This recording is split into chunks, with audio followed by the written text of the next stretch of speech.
Welcome to the Urbanist Update. This is going to be a weekly or bi-weekly news thing about transit, planning, and railroad-related things that don't usually get covered, or I just can't cover because the Armchair Urbanist series takes way too long to do. Speaking of that, the Armchair Urbanist series is not going away. It's just that I am prioritizing quality over quantity. So the editing, planning, and shooting of the stuff takes way too long. So that's part of the reason I'm doing this series. Anyway, let's get right into the news. Starting with last Friday, on the 22nd, Brightline started its first service from Orlando to Miami. I actually did take that service. I was on the second southbound train of the day. Unfortunately, that train was covered with a wrap that covered also the windows. Not good, don't do that. Don't cover your transit vehicle windows with wraps. You can do a wrap, just don't cover the windows. I will be doing a full Brightline video sometime soon in this month, so look forward to that.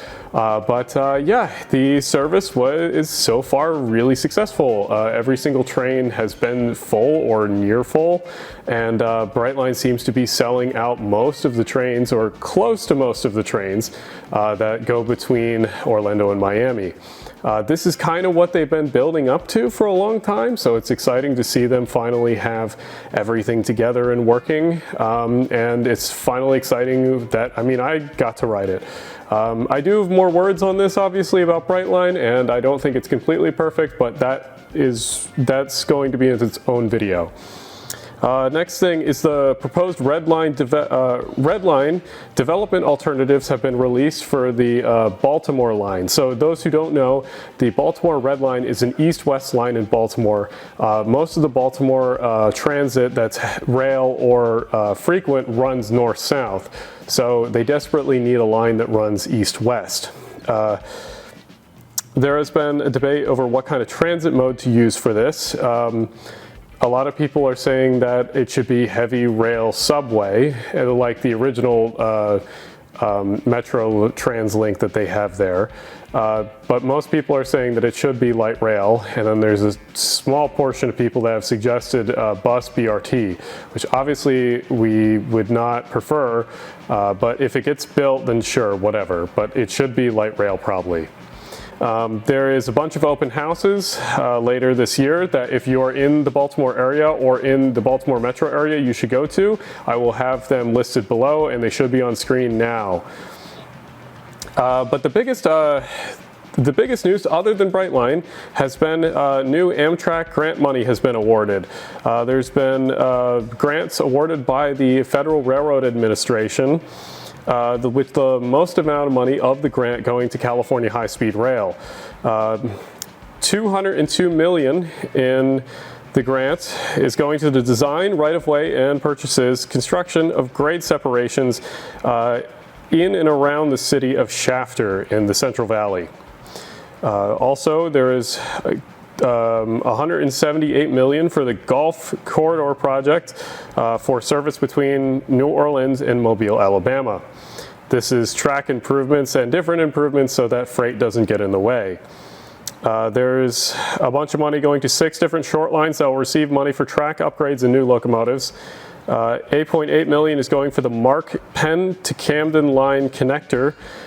This connector is another Baltimore project. It will help the Penn line connects with the Camden line, and this isn't for any service or anything. This is just so that they can transfer equipment and crews easily between the two lines. Currently that isn't possible. You have to do all your equipment changes over the lines in Washington, D.C. $100 million will be given to VRE and Amtrak for the flyover at the Franconia Springfield bypass to build a flyover to avoid freight traffic for the commuter railroads and intercity trains. $108 million will be awarded to Massachusetts to upgrade the Boston to Springfield line, increasing speeds and allowing for 2 new round trips daily.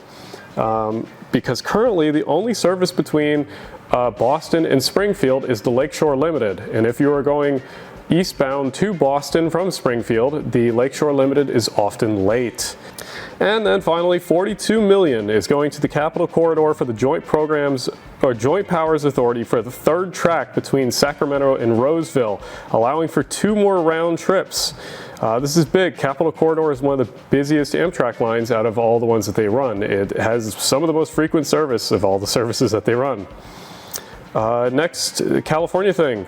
Caltrain has fully tested the Stadler Kisses to their full or maximum speed on the corridor currently, which is 80 miles an hour. Obviously, the corridor will be upgraded to a bit faster speeds at some point, but they have been tested to track speed currently. Metro, speaking in our California thing, Metrolink is adding extra service. 1.6 million has been funded for midday and evening round trips on the Antelope Valley line. This will make the line run clock face service. This will be the first Metrolink line to do so. NYC is suggesting elimination of parking mandates. Adams, being a very controversial mayor, does suggest good things once in a while. Adams calls for an end to parking mandates for new housing. Parking mandates often drive up construction costs and time to build. This is not eliminating parking from all new construction, it is just giving the option for the developer.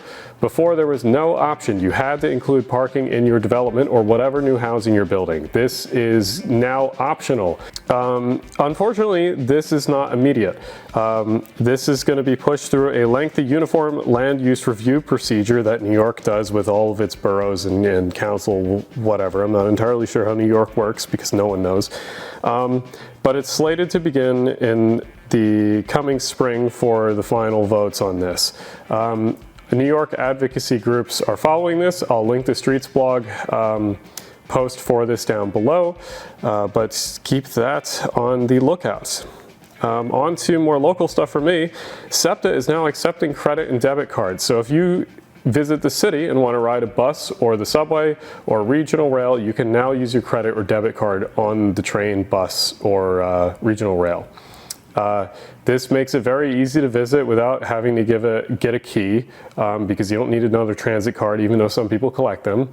The only thing that you should look out for is if you are a SEPTA rider or you live in the city and you are making a multi-bus or multi-train trip, do not use your credit or debit card. Use your SEPTA key because the credit cards and the debit cards have not yet switched to have transfers included. So use the SEPTA key if you want your transfers. You can save it to $4 or whatever. And then lastly, the Philadelphia City Council Committee on Transportation will be holding a meeting about the Roosevelt Boulevard subway. It will be a virtual event on October 11th at 1 p.m. Be sure to attend if you live in Philly. Links are going to be below for the social media to follow to get the live link for that. This is the Urbanist update for the week of October 2nd. If you have any suggestions for articles, I will be looking in my Discord always for news and different things. We have a bunch of different channels for different groups of news for transit and railroad related stuff and urban planning. So if you post stuff in there, I'll often find the articles and that's why I'll include them in the list for these episodes. Otherwise, thank you for my Patreons for keeping me sane and keeping these on time. And I'll see you guys in the next one.